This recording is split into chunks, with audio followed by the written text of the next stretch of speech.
We're only a week away from your show at the Roxy. Go ahead and fill us in. What can we expect? Oh, yeah, I'm so excited. I kind of dorked out when I found out that I was playing the Roxy because as a kid it was like New York and LA were always my big two goals. And so I've done New York and I'm getting ready to obviously go play at the Roxy, and I'm just like ecstatically excited to the point of being uncool. But no, it's going to be a high energy show, and yeah, I'm doing some songs from my EP, and yeah, I'm just really excited to get on stage and have a good time. So awesome. And we heard Midnight Mirage is going to be there, and BG5, so that's awesome. I know.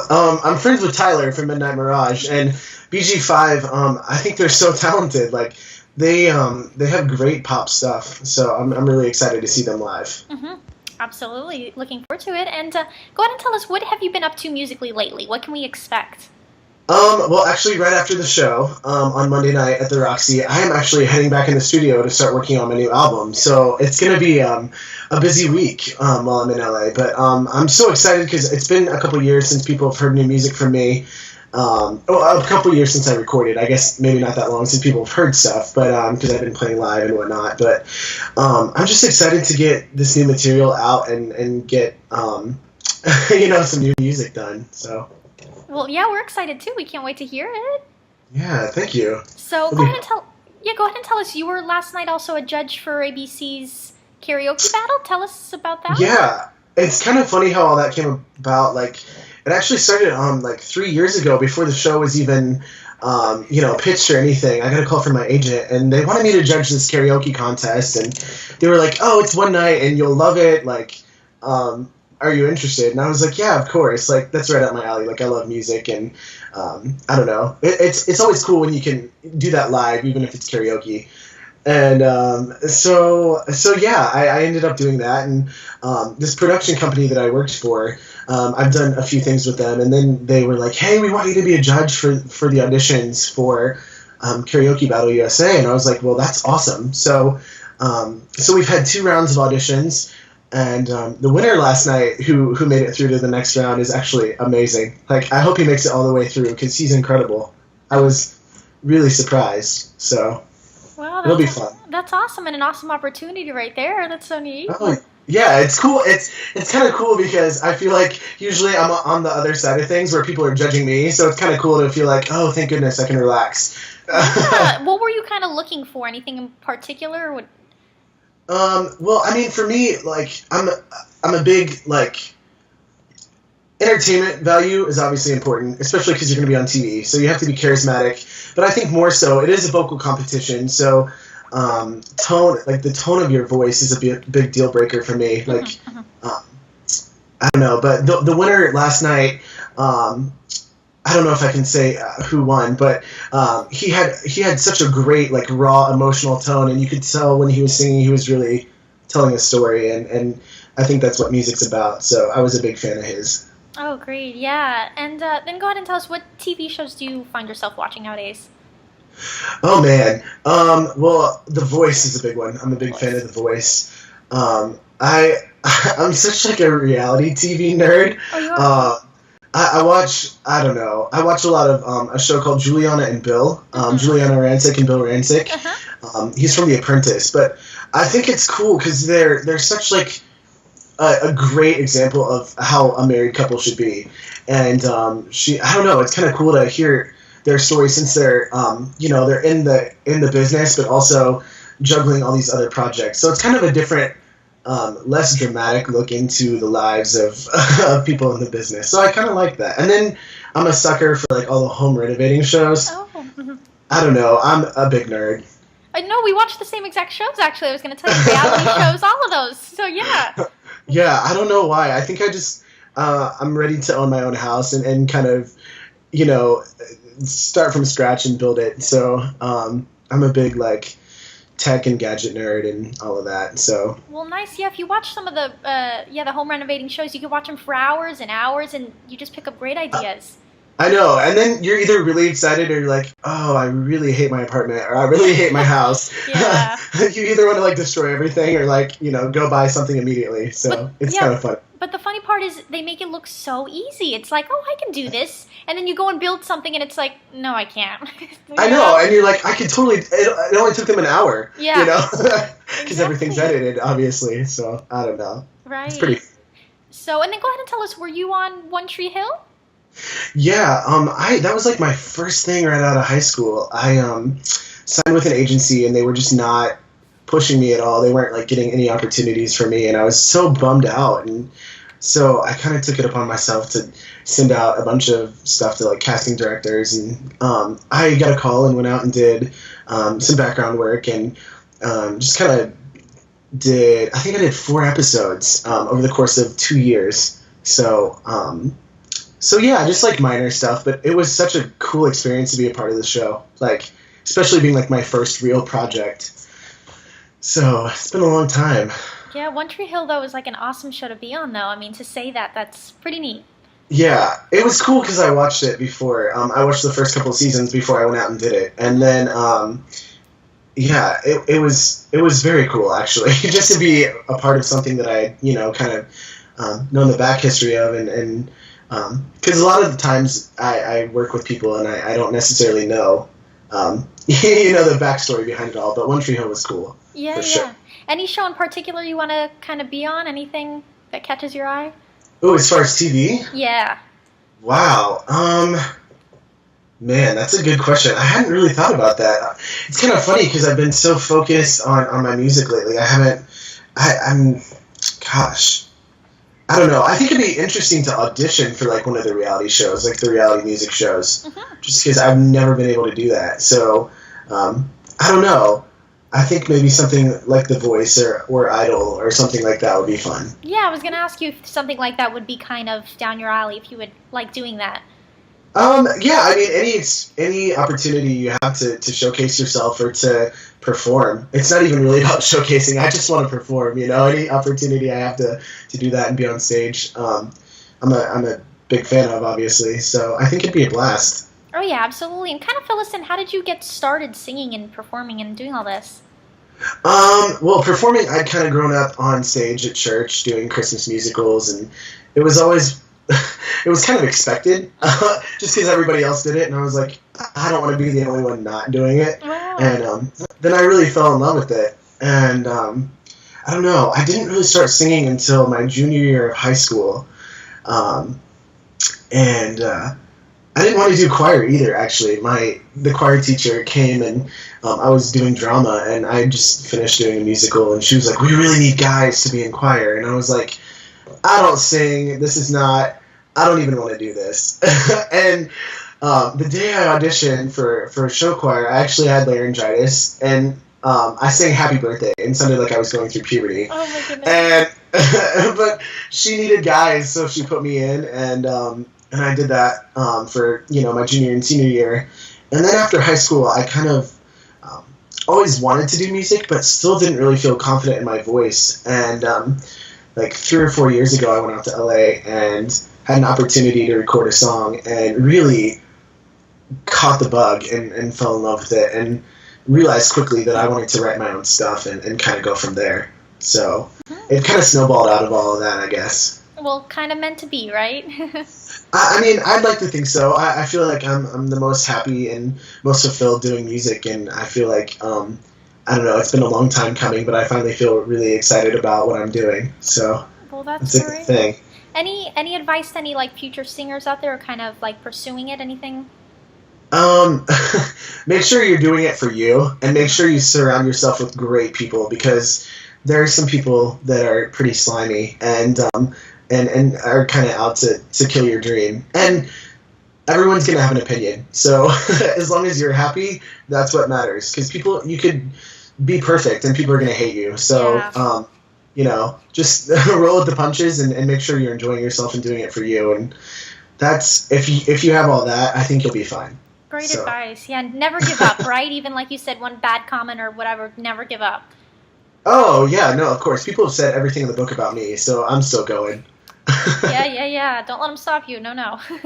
Absolutely. And then who is somebody like you'd like to tour with in particular? Anybody? Oh man, any opportunity I have to tour, I would love it. Man, well, Kelly Clarkson is the obvious answer for me, just because, I mean, I would love to tour with her because I'm a huge fan, and so that would not be, work at all. I would get to perform and then listen to her sing every night. So I think that would be a good setup. But no, I don't know. Just any opportunity that that I would have to get on the road, I would love to. Mm-hmm. Mm-hmm. Yeah, Kelly Clarkson, her voice is phenomenal. Absolutely. And Yeah. have you seen her before? Have you met her before? I have, actually, both. Oh, you have? I've seen her an embarrassingly large number of times. I think like 13. Oh, wow. And I've met her once and briefly ran into each other another time. So really short and sweet, but I'm a huge fan. Well, that's awesome. Oh, my goodness. We haven't met Kelly Clarkson before. We'd love to. That'd be Yeah, fun. it's been a few years when she was on her breakaway tour, but. Mhm. Yeah, she's amazing. I definitely could listen to her sing all day. So were you a fan from the beginning? Like, did you watch her on Idol? Oh yeah, I voted religiously. Like, I was texting people and calling people, and I was like, "You have to vote for this girl." So, yeah, definitely watched Idol and wasn't sure what was going to happen afterwards because I was so like invested in her, and I was like, "Oh, I hope that she, actually lasts." And it's weird that it's been like 10 years now. Right. I know. So- And it's funny, her movie from Justin and Kelly was playing the other day, and it's like, boy, good memories, good movie. I know. I completely forgot about that. Actually, I think she's done a good job of kind of distancing herself from that. So, yeah. Exactly. And now I'm going to ask you about your Twitter a little bit, so you can go ahead and tell us your username and then how you like using it. Oh, I'm hooked on Twitter. Well, my username is at Chris Koon. So obviously very creative there. But yeah, no, Twitter's a good time. I feel like I'm always tweeting something. And do you have a favorite tweet that you've tweeted or that someone's tweeted to you? Well, I guess I have both answers. I guess my friends make fun of me because they're like, all you tweet about is like performing or eating, and I'm like, I feel like I don't know what else to tweet. Like, I feel pressure to come up with something creative, and then I'm like, oh, that's funny, and no one laughs. But yeah, so my friends all make fun of me about that, but it's kind of true too. If you look at my Twitter, I'm like, wow, I need to tweet about something else. Branch out a little bit. I'm like, just got off stage eating chicken. Send. No, that's not cool. But yeah, and then favorite tweet somebody sent me. I grew up a huge Boy Meets World fan, and Danielle Fishel, who played Topanga. Yes. She tweeted me, and I was at dinner, and I literally stopped eating and called like everyone I ever knew, and I was dorking out, and I don't know. It's so funny because I feel like she's like the one person that I would love to meet, and I haven't yet, so I don't know.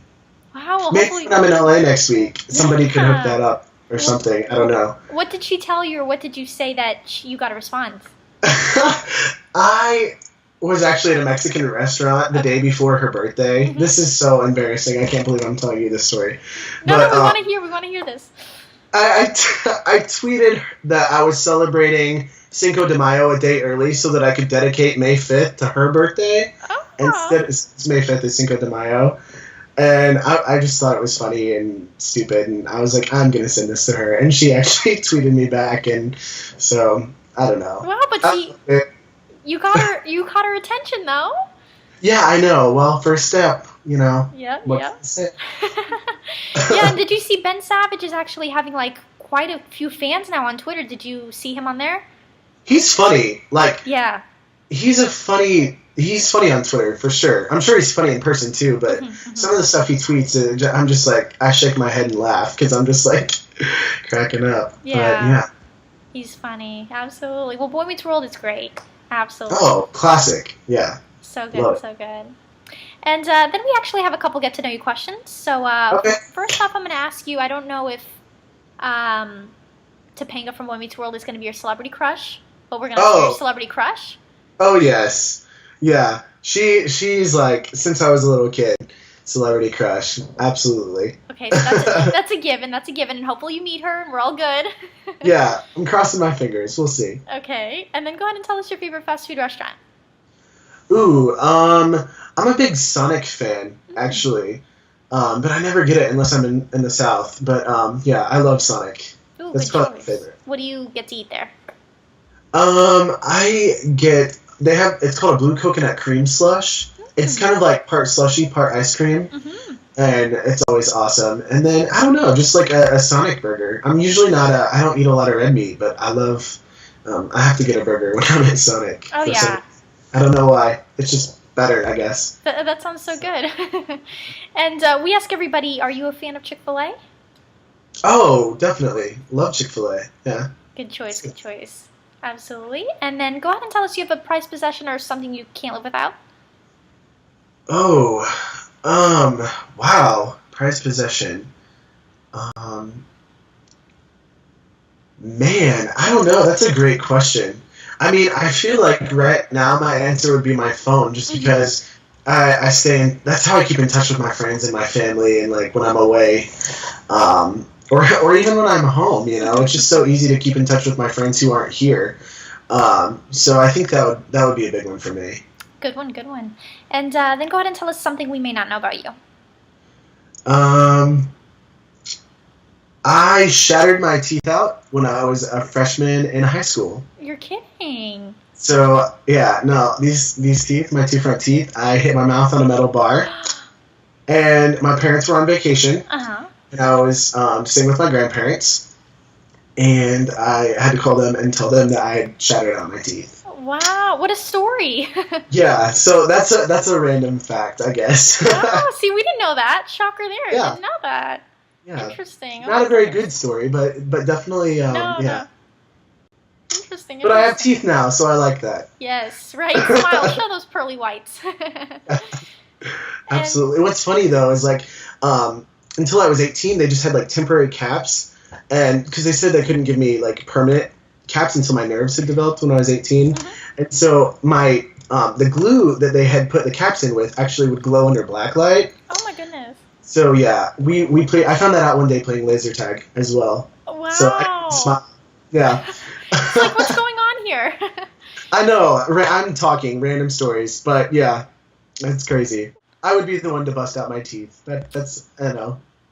What can you do? Yeah. So, and then okay, so you have your Twitter, and then do you have a Facebook and website people can check you out? Yeah, Facebook.com/Chris Koon official. And then we're getting ready to relaunch my website with my new album, and that'll be chriskoonofficial.com as well. Great. And then I was also going to ask you, for people that aren't familiar with your music, go ahead and tell us what type of vibe it has and what type of, you know what I mean? Tell us. Yeah. Well, some of my older stuff is more pop rock. And then I had an EP called Electric that came out in November of 2010. And it's more like pop dance music, kind of the stuff that I grew up loving, and just stuff you can listen to and have a good time. But it was also very important to me that I wrote my own stuff and made sure that I wasn't just doing music without meaning, I guess. So yeah, and then the new album will be pop as well. But something that I'm really proud of is just making sure that my lyrics are things I've gone through and things that I've experienced, and you know, telling a story, because that's what music is. So I think that a lot of people in pop music kind of lose that, and that was something that I really wanted to hold myself to a standard to make sure that that I kept that. And relatability is the key as well. If people can relate to your music, that's great as well. You know what I mean? Yeah, I mean, I think also you have to be able to, you know, I couldn't sing a song that I couldn't relate to every night, or you know, I couldn't do a song that I didn't have any connection to. So I think even if it's something that I didn't write, if I can relate to it, then I feel like, you know, it's something I would consider. And who's someone you're listening to now? Like, who's your number one song on your playlist? Or well, Kelly Clarkson, of course, is a big one. I don't know, Simon Curtis.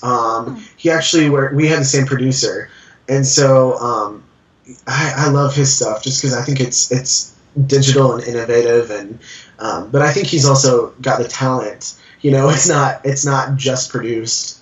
I don't know, Casey Battaglia I love. And then I've been listening to, like a lot of singer-songwriter stuff. I'm loving the new Gavin DeGraw, Eric Hutchinson. I love his new single, Story of My Life, I feel like. When I listen to that song, I'm just like, man.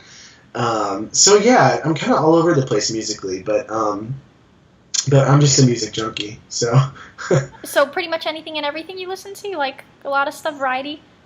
Yeah, I mean, I think that, I don't know. I like top 40, obviously, and I grew up on pop music, but I think that, I love more of the singer-songwriter, piano, instrument-based stuff as well, because I think that a lot of that music is great, has great stories and a great message behind it. So, And anyone in particular you want to see in concert at the moment?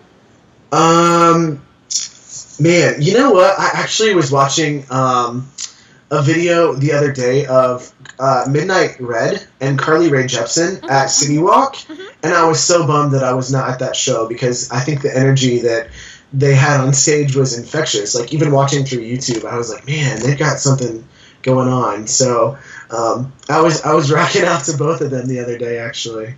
Yes, yeah, both of them have great music. I can't wait to see what's next. And yeah, even Carly's song "Call Me Maybe," it's so catchy. So catchy. And I think it's cool. I think it's different and it's fresh and it's it's just a great pop song. And Midnight Red, obviously, as well. Like, I just think that it's nice to have people that are newcomers that are getting that kind of attention, because I feel like radio, especially, is so hesitant to support any new artists. So it's nice to see that they're both doing well.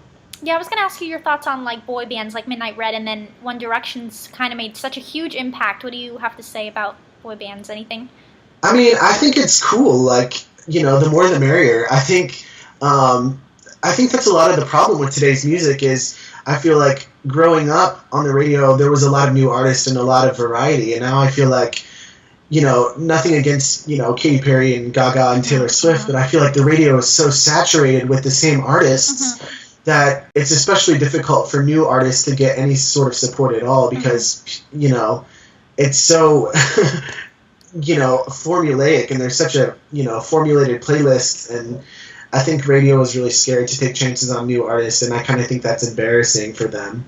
But, obviously we still listen and support radio, but I don't know, it's just kind of a shame. But I think, Big Time Rush and, The Wanted, Midnight Red, and One Direction, they're all doing their thing, so good for them. Oh, yeah, absolutely. And like you said, the same radio play, that's just the situation, I guess. I mean, over and over.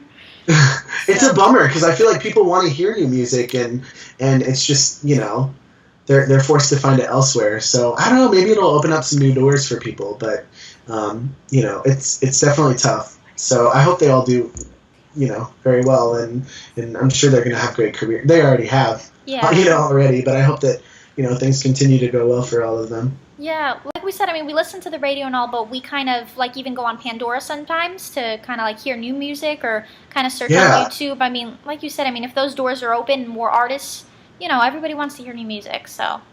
Yeah, I'm a big, I love XM. So I'm a big XM listener. So I think that's cool, too, because I think that you can hear a lot more, emerging music on there as well. So.